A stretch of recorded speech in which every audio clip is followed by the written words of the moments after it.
Hi, everyone, and welcome to the Nurturing Astrology podcast. I'm Dominique Jaramillo, your astrologer and host. I believe astrology can fast-track personal growth, improve relationships, and empower parents. On this show, I will bring you practical guidance and insight from my own work, studies, and life experiences, as well as interview experts to bring you stellar wisdom from other teachers and professionals to inspire you on your journey.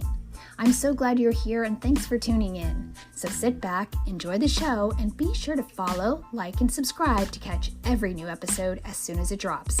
Your shares and reviews are also much appreciated to help more people benefit from nurturing astrology.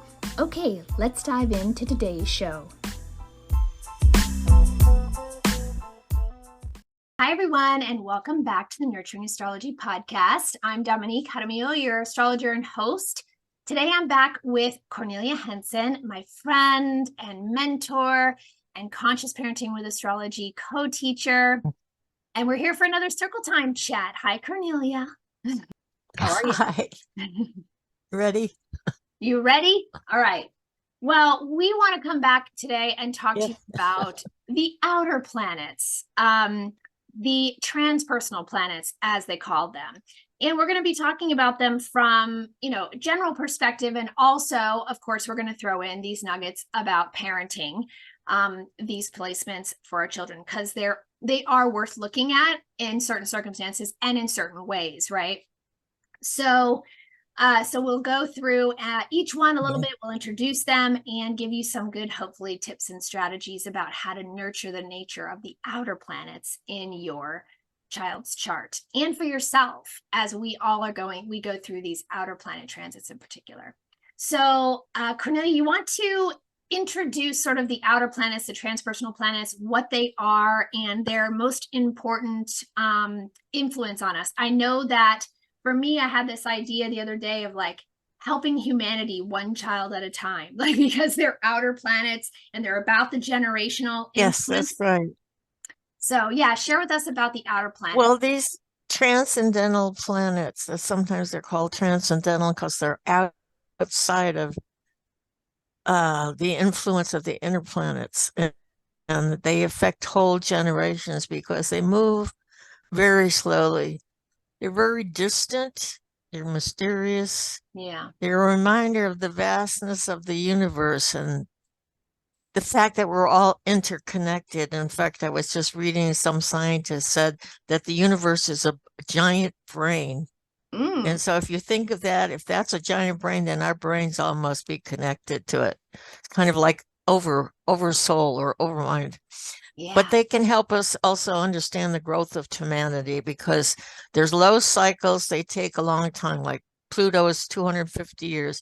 But if you study Pluto's transits, its cycle, it has tremendous impact on humanity. There's usually a big change in terms of the way we think about things, the way society is. There's usually a big shift in change. Yeah, in the paradigm. But it takes a long time, so we're not noticing it necessarily, right? Right. So this can help us a lot. They give us a sense of perspective, interconnectedness. And by understanding this, we can help understand our place in humanity. So each generation, for instance, is born under a particular Pluto sign. So all of those people, I was born under the Cancer sign. All of those that people in that generation for 20 years, which was in the 30s and 40s, was dealing with domestic things because it was a time of the Depression. It was a time when everybody was concerned about their families and how do I provide for my families and how do we live during this time. It was a difficult time. So we reflected all that. So then when we brought in the next generation, the Pluto generation, the Leo generation, we wanted to spoil them. We wanted to give them everything that we didn't have during the Depression. So we gave our kids a lot more than they probably need us. And we're consumers, that we developed into consumers. Yeah. So every time Pluto makes a change, it affects a whole generation in some way. They Yeah. also influence us through transitions, either over the angles of the chart. Mhm. Uh, they can affect us by what house they're going through, what planets they affect by transits, Mhm. because these planets, because they're so slow, will go back and forth across a planet. Like my son had Uranus, my grandson had Uranus going over his sun for a whole year, Mm. which was Yeah. creating a lot of changes. So we know that if we understand the planets and what they're about, then we have some idea of what's coming up and what it's meant for, because each one has a particular purpose, which we'll talk about when we get into each one of them. Yeah, absolutely. You want to add to that? Yeah, I totally agree. I think that we can dive into like each one from this perspective of the personal chart, but also our connectedness to the generation that we're born into with this, similar placements and the effect on that largely. I know when we were talking about this once before, we talked about this in terms of like friends and trends, right? That basically our kids are all under a Yes. similar age or in the same generation, have similar outer planets. And so you can get an idea of like what they're all into or what the goal is, in terms of their role in humanity, with And Pluto. also you could see like with teenagers how they're being affected by that planet because they're all into the same music and they all have clothes that they've changed. They want to do different things than we did. Yes, That's exactly. another way it affects the generation. Yeah. And it's harder for parents to go like, what are our kids into and why? I mean, wrapping our heads around all this gaming and all this tech and stuff that is just outside the realm for parents, and so it's hard to adapt. And so I think it's a way for parents to really have a better perspective of their kids' generation and what they're into and why, and maybe the purpose of it, even though it's maybe uncomfortable or hard to like understand. And you're like, I want to go back to my day was simpler or this or that, and it's like, well, you got to get on board. Life is changing and evolving, and these next generations are coming in order to do that. And so we have to roll with those changes, right? And that evolution. And Yes. And so with them, we look at the house that it's going through. transit wise, You but know, also the house that it lives in their natal chart, right, right? So right. let's dive into it. Let's go into Uranus first, and let's talk about what Uranus is, the expression it is, what it's about, and the placement in the house natally, and then how it can affect like transit wise, right? We know that Uranus is the great awakener, the shapeshifter. It brings disruption and change, but for the purpose of progress too, right? So where the first thing you'll look at is where is it in your child's natal chart or your chart to get an idea. The house is where you might want to do something different. They might feel different. They might want to do something different or do something in a different way. Or there's a lot of disruption Yeah. or bucking the system, if you will, right? Wanting to do something different. It can also Yes. create being an air Yes. sign, some extra anxiety. And I think with a lot of things happening in the world, it can create a lot of mental anxiety and tension, and often be involved in when ADHD and things like this are seen, right? Where there's like high brain activity or stress or that kind of thing, right? So definitely Right. about Uranus and how that works in the natal chart, and what parents should look to in terms of where that's expressing. It's the disruptor. I mean, it brings change. And we have a choice of whether we go with the change or whether we resist it. Mm. But there's going to be change, and if we resist it, it's going to be more difficult. Whereas if we understand we're going to have a Uranus transit somewhere, there's going to be a change. So we can't resist it. We have to go with it. Mm-hmm. This is an opportunity to get rid of things that don't work in Yeah. my life and say, I want to start something new. Mm-hmm. It can be a move. Like Uranus went over my ascendant, I moved from New York to California. So, and it rules my ninth house of travel. So you can see how the house is connected also. Yes. So that's what Uranus does. What Yeah, else does it do? you It's, wanted yes, it's a so would you say that the house that it's in the natal chart is where the person wants change, or that they can sometimes, and this would probably depend on the other planets involved or aspects being made to it, of how well they right. handle change or don't? I think it's important to understand the house it rules in the chart because, like I said, mine was my rules the ninth house, and I made a long distance travel. So that fits right in on how they're connected in some way. And where's your Uranus So we in have to your look natal at the chart? house it rules too. Yes. So where's your Uranus in your natal chart? My Uranus is in the 10th house. I changed my status too because I got married and came to California. And the sign that it's in is what? It's in Aries. Okay, there you go. Uranus and Aries, right? So you're saying in the natal chart, you look to the house that it's in, that might be where there's a lot of change. Like you've changed career many times, right? Different things that you've done and moved in Right. different directions. And different times in your Right. life when Uranus was transiting, it also shook up that area of your life, right? Right. So you're looking Right. at that as well. So when you're looking at Uranus, you look at the house, the sign it's in, and then the house that it rules, you're saying like that's where Aquarius is, right? So when you say it ruled Right. the Right. ninth house, that's because Aquarius rules that house, right? So you're looking at Uranus, Right. where Aquarius is, the sign that your Uranus is in, right? And the house that it's in. So there's these different levels of sort of delineating for yourself or your child where that is. And so Uranus being in the house is going to show where in life there's maybe a lot of changes that happen for you, which they have, right? And then transit Well, you wise, think about Uranus, if you think about it as the parenting house, I left home and left my father, and I was just 18. You yeah, know, that's a big, big change. yes, big Leaving big home and change. going to a marriage and moving across the country is Yeah. quite a disruption in your life. Yeah, absolutely. Yeah, absolutely.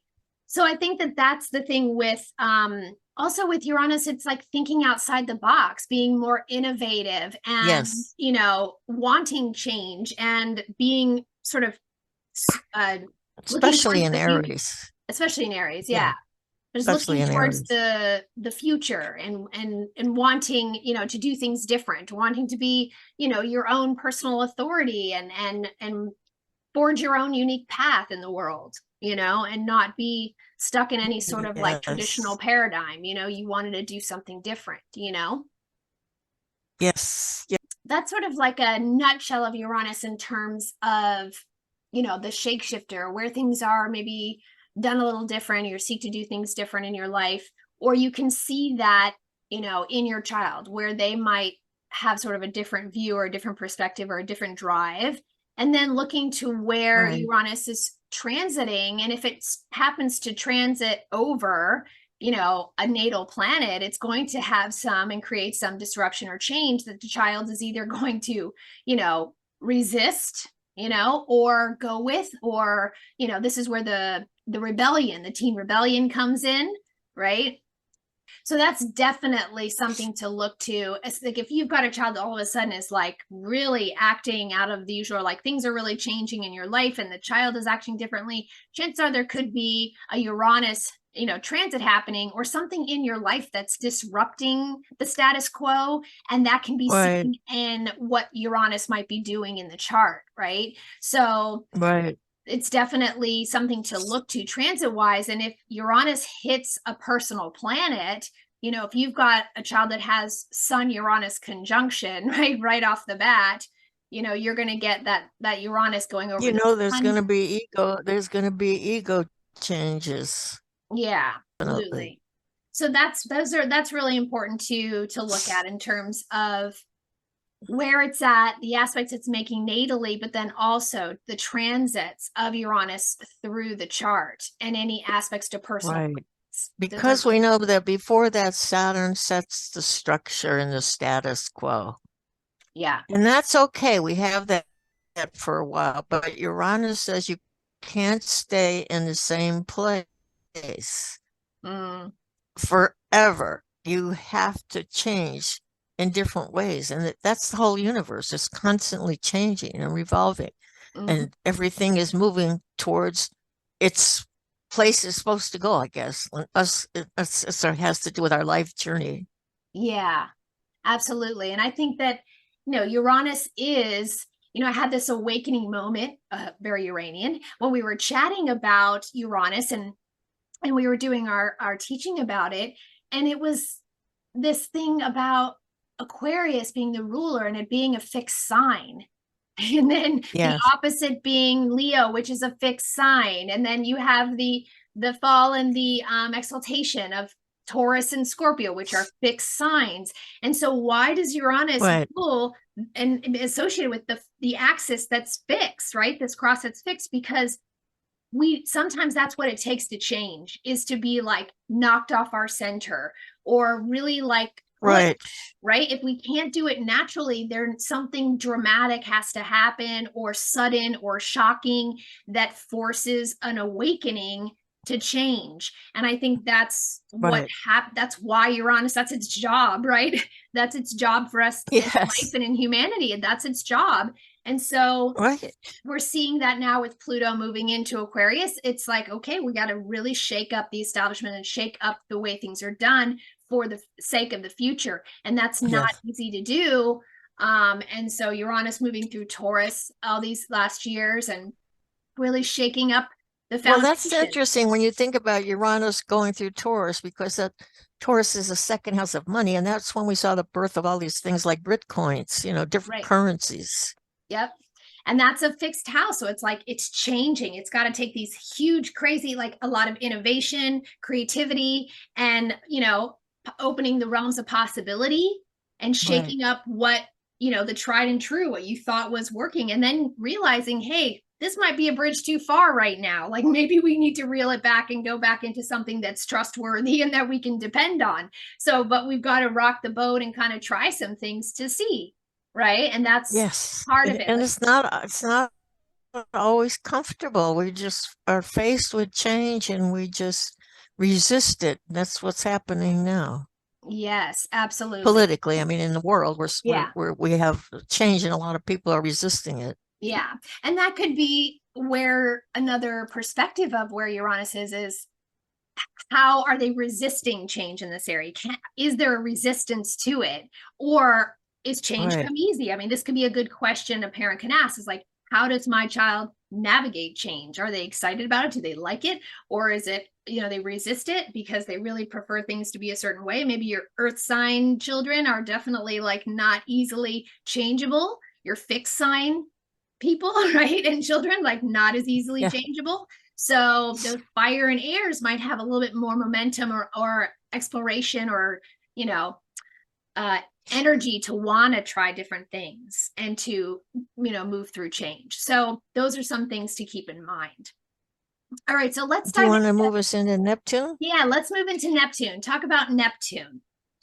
Well, Neptune is the planet of dreams, of visions, of spirituality, of art. It's very creative. So wherever you find Neptune, you find that. But you can also find the negative side of it, which is confusion. Yeah. Who am I? Yeah. Fear. Who am I really? Certainty. Yeah. Yeah, it's a symbol of divine inspiration too. And the power of the imagination. So we want anybody that has a Neptune, wherever it is, we want to give them an opportunity for creativity. If it's in the third house, like it is in mine, I started writing poetry when I was really young, and writing stories because it was in my third house. Okay. So with Neptune already, don't you feel like there's like this, we both settled down a little bit. We like our voices kind of changed. We moved into Neptune, and you can just sense that Piscean quality of just sort of like dreaminess, flow. And this is the the place where there is possibly this deep emotional realm as well, or this deep desire to sort of understand things at a deeper level, at a more spiritual level, where there might be also uncertainty and fear and not really knowing, being clear or being able to think clearly. With Neptune in the third, school might not have been as easy for you, even though you love to lose yourself in writing creative poetry. No, because I like to lose myself in music and books. I was always Right. into books. Yeah. So Reading Alice in Wonderland and that imaginary kind of stuff that I just absolutely adored.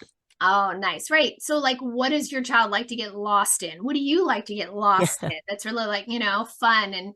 And for me, I have it in Sagittarius. So I love this kind of stuff, like just learning and these higher ideas and, exploration of these sort of topics, And nature. and nature. You love Sure. nature too. I do. I do. Yes, I love being absolutely. by the ocean. It's like, if I could live anywhere, it would be like oceanfront. That's like my dream. Yes, me too.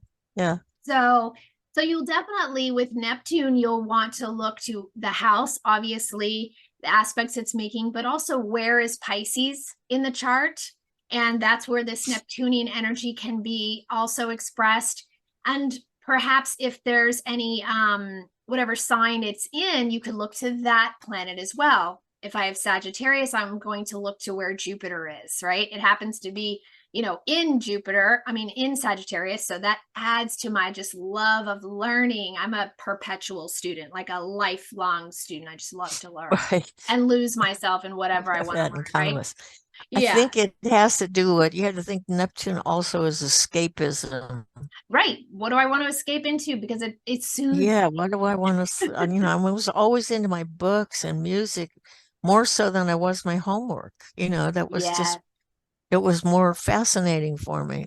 Yes. So absolutely. And there's also this like loving, kind, compassionate side to Neptune, that other Piscean quality. So it's where there's this natural desire to be of service and to be of service to others. Yes. Right. So you want to look to that as well, where it is for you, or whoever's chart you're studying, your child's or whatever. Definitely it can influence, in these more subtle ways, these more sensitive and creative ways. It certainly isn't going to be abrupt.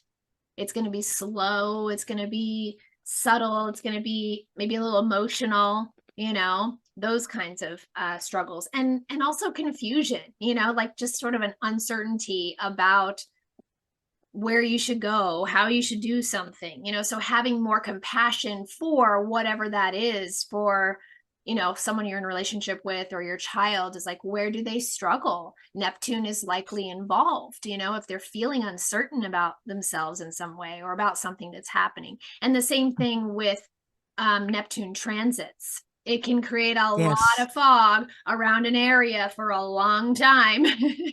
And so I always tell clients and people the key to Neptune, and for myself, is always I have to surrender. The more that I surrender when I'm feeling that, it's sort of, that's where the divine comes in and allows us to kind of find our way, trusting in divine timing, trusting in what is meant to be, that sort of surrender to, the unknown, and have faith that we are going to be guided, or that we will ultimately reach where we're meant to go. I was talking with students the other day, and we were talking about Neptune. It was kind of like, it's a good time to put on the low lights, the fog lights, as opposed to the bright lights, because when you're driving, because you can't see anything anyway.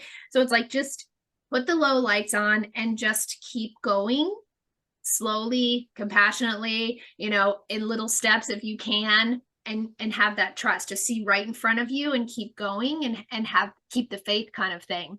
So it's a good time to find yourself spiritual advisor or whatever, because that's when we start questioning, because everything is not so materialistic. We want to understand, isn't there more to life than this? It's kind of questions Neptune asks, is this really important? Why is it important? Right. Which We is start great. asking ourselves, yes, It's great to question those kinds of things and then really understand why do I want to do this? Why am I called to this? Why do I want to serve in this way? And or isn't there more yes, to life, and that compassion for humanity, we that oneness, we are all oneness. connected and we Neptune's always are. looking for oneness. And that's why it rules the 12th house. I mean, Pisces Yep. rules the 12th house of confinement. Here you will find your nuns who Mm-hmm. live separate from society because they want to escape society to find a higher meaning to life. It's Yeah. also where you find doctors, medicine, people who want to serve in hospitals, to serve people who are suffering in some way. Yes. Because it's also the house of redemption. Yep. If So you think about a person who's recovering from drugs, that has a lot to do with Pisces, then the 12th house becomes a symbol of uh, rehabilitation and finding yes. your way out and finding a way to live your life without it, without escaping into drugs. You could escape lots of positive ways. So Right. you want to help your children escape into positive ways. Yeah, and there's also that element of wherever Neptune is, you can kind of make it your drug. You know what I mean? Like what it's that thing Right, that you guys crave and want to like escape into. And right, for me it might be education and like learning and for you it might be something else, dance or creativity or you know what I mean? So it can be that well, I mean, what thing. else does Neptune in the third house? It's music Right. Right. and books, Mhm. mostly fantasy and science fiction and stuff like that I love, Yeah. you So you know. can look to the 12th house as well to see and the ruler on the 12th, what's the natural approach to that kind of, escape Right, energy or creative energy, or how do you deal with uncertainty, right. and if there's planets there. I always find the 12th house, placements are the hardest to describe or to help people with because they're so vast in the way that they can express or be managed or handled, or so there's Mhm. have to really then delineate, what sign is on the cusp or where is Neptune and what is Neptune doing? What sign is that in? So there's this, you have to really kind of go with the flow and figure it out. You know what I mean? I think we did a good job on our master tape of explaining where that planet is in your child's house. It helps you understand where they want to escape to. Okay. Exactly. Yes, yes, we do. We did our master class on the outer planets and we walked through the planet through each house because that is the most important and sort of what the possibilities of manifestation of that placement, what the main thing is to learn about that placement, and then parenting tips for each of those placements. So, so Right. yeah, that is available as well. So do you want to go into Pluto now? So we've gone through all three. Yeah, I think that's good. Uh, Pluto's a disruptor too, but it's a very slow, uh, deeply involved, Mm, because Pluto is transformation. And transformation means the death of something and the rebirth yeah. of something new. But it takes a long, long time. For instance, in the American chart, if you look at the revolution, you'll find Pluto was going all the way through Capricorn, disrupting our whole feeling of being connected to a king. Mm, And then moving into Aquarius, we rebelled against that king. We wanted to do things independently our own way. And so we had a revolution. I mean, mhm. what else could follow? I mean, look how long it took. So it's certainly a generational thing, Oh but it's yeah. very important in our chart to understand because where Pluto is, you're going to find some uh, change, long-term change Mhm. in that particular house of your life. Yeah. Okay, so if you're going through Pluto's going through your fourth house, you may remodel your house. Yeah. You may tear down the old one and build a new one or whatever. Right. So if it's going through your first house, you want to change your body. This is the time you go out and get diets and take exercises and change your clothes. And this is a whole transformation of looking at yourself as a person. Mm-hmm. So every house has a different meaning. So Pluto going through that, and you have to figure that's for 20 years. Right. I've had a Pluto opposition. It wasn't easy. It was a Mm. transformation, but it was for the better. But sometimes it's like the crucible. You feel like Right. it's just because it's destroying old negative ways of thinking and doing and being and transforming you into something new. So you can live in a different kind of way. So it's a powerful change, but it's inevitably for the good. Exactly. I was just going to say that. It is the transformation for evolution and the Right. Right. higher Yeah, good. it's more like evolving. Yes. Yes, Feels the like evolving. evolution. It's composting. It's the butterfly that coming out of the chrysalis. It's that phoenix rising from the ashes, right? There's all of those symbolisms about Right. Pluto. And I know you were telling me that wherever Pluto is in the chart is where we also have the most resilience and conviction and like the fight in us to like really want to grow and change and evolve. Or if you have planets in the eighth house, which is Pluto's natural home, what sign is there? And what is the impetus for transformation? What kind of transformation do you seek in this life? And how are those related? That's the place where we might want a certain amount of control or need to assert personal power or be really afraid to be vulnerable and fearful because we think we will be killed or dominated. There's that life and death quality to Scorpio, Pluto Mhm. energy, where it's like it feels like life or death. This has to happen or can't happen or else I'll die. And so it's about understanding that life and death is happening all the time. It's one of those things. It's a cycle of life, and there's parts of ourselves and our identity that die and are, evolve all the time. Yeah, so Pluto is about where we have or want to seek that sort of personal power, right? There is that. It's also intensely emotional to transform there because it's death and dying and losing things or destroy the sense of being destroyed, things in our lives being destroyed.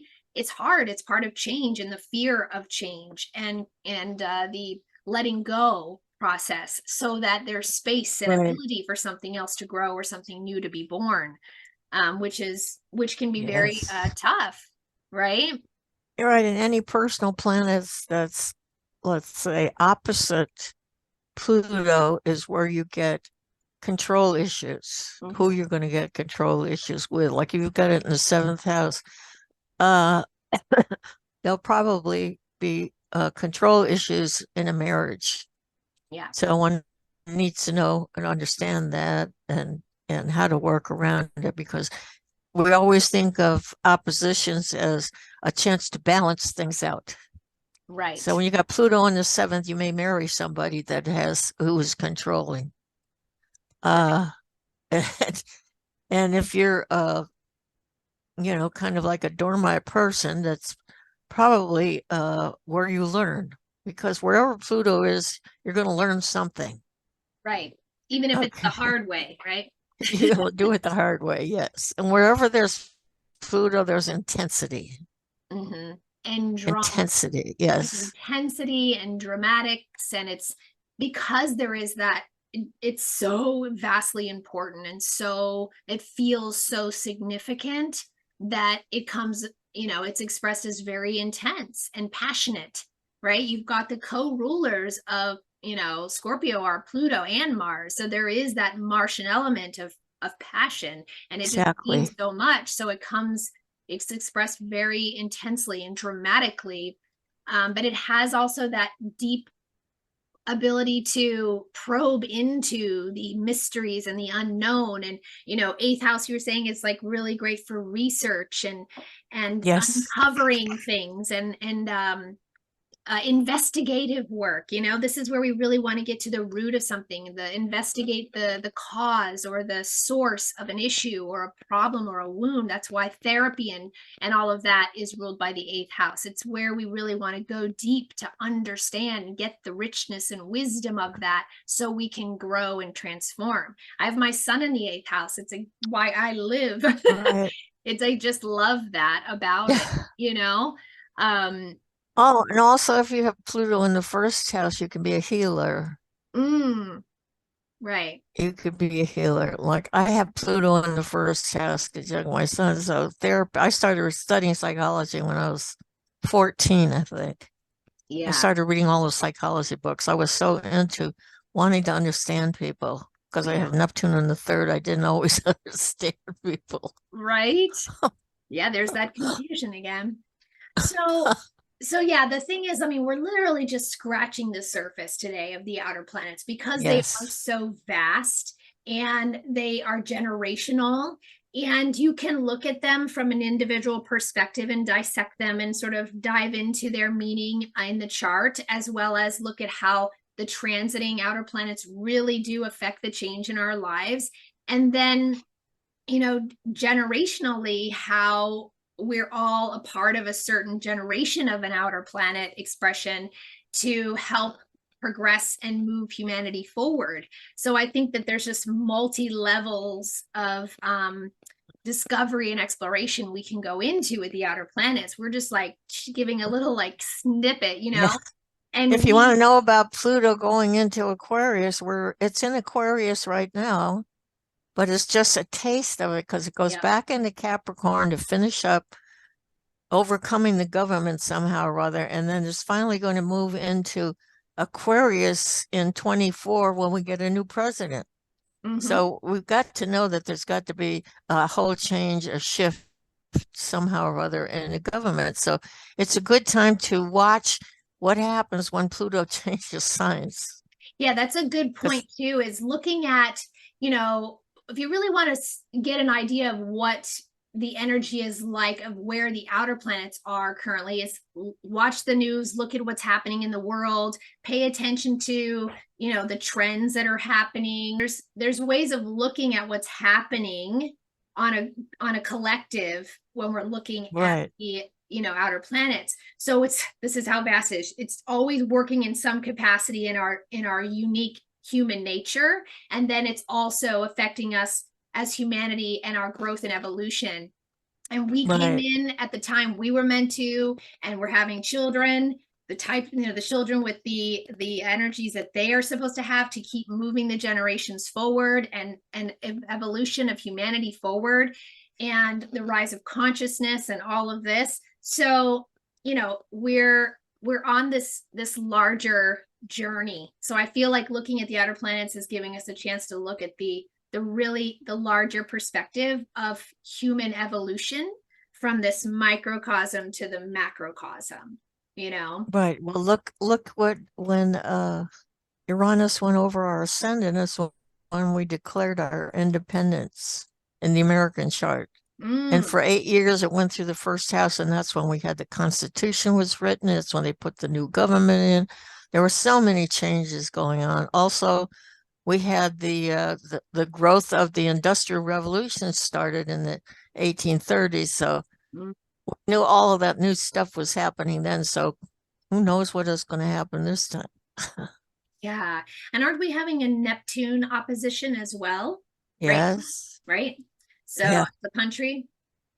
Yeah. So there's that's a whole lot of things, I think, with opening up the idea of spirituality and faith and religion and the changes in, in that as well. So so fascinating. So to bring it back down and to sort of close up, Cornelia and I wanted to just, like I said, introduce and scratch the surface. And because our biggest passion is, of course, like, how can we help raise the next generations or help parents raise the next generations, is why we love bringing astrology to parenting and parents, or astrologers seeking to help and work with families and parents. And so we did do a masterclass on 3 outer planets. And like we said, we went through them all in their house placements and potential expressions and how to even look at the aspects they might be making and integrating that. And it comes with a workbook to kind of delineate your own and start to kind of figure that out and play with the outer planets. But ultimately there is we could do a chat on each one individually for hours probably, but we just wanted to kind of give you a little intro to them and share with you how it can be really important and powerful to look at it in your child's chart, even if, you know, it's just subtly, and or like you said, being aware of some change that's happening in the life. Like if Uranus is transiting the 10th house, yeah, it's a change in a career for you as an adult, but as a child, that could be a shakeup in the home life and divorcing the parents, or like a big move for the family, you know, changes and that kind of thing, right? So where it's happening for a child is very different from how it's going to manifest happening for an adult, right? So those kinds of things transit wise are really great to look at. And of course, just in their personal life and expression, how they deal with change, how they deal with handling fear or uncertainty, and where they find their unique creative expression and outlet as well, where they like to lose themselves to either, you know, tap into themselves or escape, and making sure that we help them do that in healthy ways to avoid the more unhealthy ways, you know, this balance of being in reality, because we all need to escape reality for our well-being and sanity, of course, at times. So healthy ways of doing that, healthy ways of managing feeling with change that is going to come, right? And also where we find our richness and our resilience in life to like overcome things that end, things that gives us Pluto gives us endurance. Endurance, yes, great word for Pluto, is where your child has endurance to thrive through even the toughest of times or the toughest of situations. So I like to always put a positive spin on everything. And I know a lot of times these outer planets are scary, or Pluto is very scary, but it also is really the power position in the chart, and where there is great endurance and resilience and you know, dynamics and magnetism and strength, you know, so it can be very positive as well, right? So do you have any closing thoughts? Having Pluto in the first house in my son is why I have been so resilient most of my life. I never get sick. I mean, hardly ever get sick. And whenever I do, I bounce back pretty rapidly. You know? Good. I love that, because I want you here for another 100 years. Yes, you have so much to teach us, you know? Yes. You have, I mean, I just love talking with you because, I mean, you do have like personal experience. You've gone through so many of like the major transits that one can have, and you've seen so much of our world evolve and humanity evolve and the country evolve. You know, I won't even like give a sneak peek, or that you're writing an amazing book about this. And the learning about these cycles is really fascinating. Yeah. Okay, so any final thoughts about the outer planets from your wisdom perspective? Your wise perspective? No, I think if you understand the outer planets, you understand a lot more deeply, because they are long term and because they do affect us and they do cause changes, some slow, some fast, but at the same time, it goes deeply. Yeah. And we have to remember that it's being done for our own good. Yeah. It may not seem like it at the time. Right.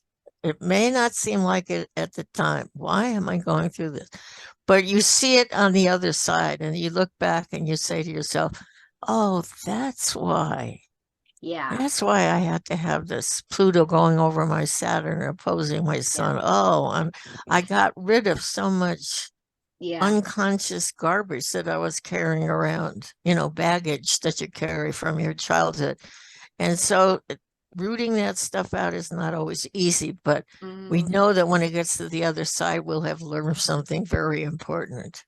Yeah, yeah. I mean, I just went through a Uranus square to my sun, and that's the great awakener. And as an Aquarius, I think I'm always trying to evolve and awaken and be aware. But sometimes you need to really, if you really want to grow in a bigger way, a sudden shock has to happen or a change has to happen.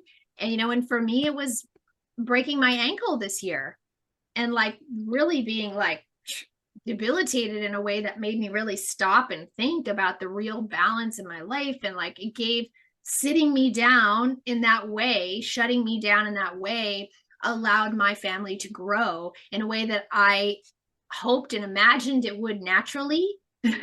Yes. But it actually needed to happen more suddenly, I guess. And like in this, Isn't that interesting? Uranus, you rules the ankles. I know, I thought of that too after. Yeah. And so here I am in this on this recovery, and it's really shifted my perspective in so many ways. And Hmm. recognizing that even as a fixed sign, I needed this sort of sudden break to have this breakthrough in order to shift life in this way. And if I look to Uranus, transiting Uranus, moving through my son's first house at this time as well, he's now had this shake up to his life and who he is, and he has to step up and deal with this change and figure out who he is, become a little bit more independent. And same thing with my Hmm. partner, right? For my husband, it's been all of a sudden he's much more of a caretaker than he traditionally is, instead of just the provider, right? And Yeah. so Uranus is shaking things up for the entire family and for the purpose of growth, and it's Right. uncomfortable and everybody's off their center and off their game and trying. And so it's really fascinating to see it from that perspective of myself and my own growth and evolution, my partner and our dynamic in our marriage, and then my child and what it's doing for him, and how it helps our entire family evolve, you know, in a way that seems kind of magical and destined, but you're like, dang, that was kind of a rough way to do it. Yeah, it certainly was. But I'm very proud and happy about the lessons learned and the changes that are evolving because of it. So If we look on change as a learning experience, then we're looking at it in a positive way. exactly. And that's what all right. Well, this was awesome, Cornelia. Thank you again for all your Yes, wisdom and insight. I hope you guys have enjoyed thank this you. episode on the outer planets, and let us know if you want to hear more about them, if you'd like us to go into more individually or specifically. If you have questions, you can drop them below. You can go to the Conscious Parenting with Astrology Moms Facebook group, join the group and ask questions there. And like we said, the link will be below. We do have this class available, and it's also part of a larger Conscious Parenting with Astrology whole child program if you want to go deeper into all of the planets for nurturing astrology, either if you are a parent or an astrologer working with families. It's really, really a wonderful program that we're very proud of. And from the perspective of child development and really like raising the next generations, like Marianne Williamson says, right? The best way to change the world is to the way we teach our children, the way we raise our children. Yeah, right. So we It's find that, so it gives us knowledge, gives us power to do a better job yes. And than Aquarius instead is of kind of just Uranian. kind of groping through it. What do I do now? Right, exactly. There is a roadmap, there is a support system, and astrology can provide that. It's a very Uranian and unique approach to parenting. Right. But the way that I think we've blended it with child development, you Yes. know, and the stages of development in alignment with the stages of, the planetary cycles is what I find so fascinating, is these can be brought together. And I think it's something that we do that's unique and different and can be Yeah. very, how to read charts in a responsible way for parents. So, Right. yeah, so needless to say, I'm very proud of our work together. The, the So, way to make a better world is to make sure that our children grow up healthy. Yeah. And we're going to have a new generation of Aquarians. We are all the Aquarian, Pluto and Aquarius babies coming in now. They are the future. They are going to shake things up and change things.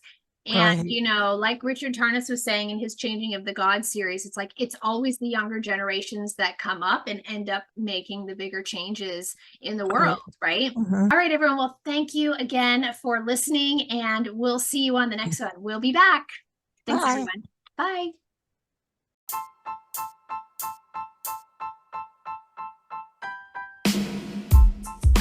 Thanks for listening, and I hope you gained some great astrology insight and inspiration from today's show. I'd love to hear, so drop me a comment or share in a review. Check out the show notes for all the details and links about today's episode, how you can connect with me on social or work with me directly. And don't forget to like, follow, and subscribe. Oh, and for my moms out there, be sure to join my private Conscious Parenting with Astrology Moms group on Facebook. Come join a growing community of like-minded mamas supporting each other in the hardest job in the world with the help of astrology. Hope to see you over there. Take care and keep nurturing the nature, friends. I'll see you on the next episode.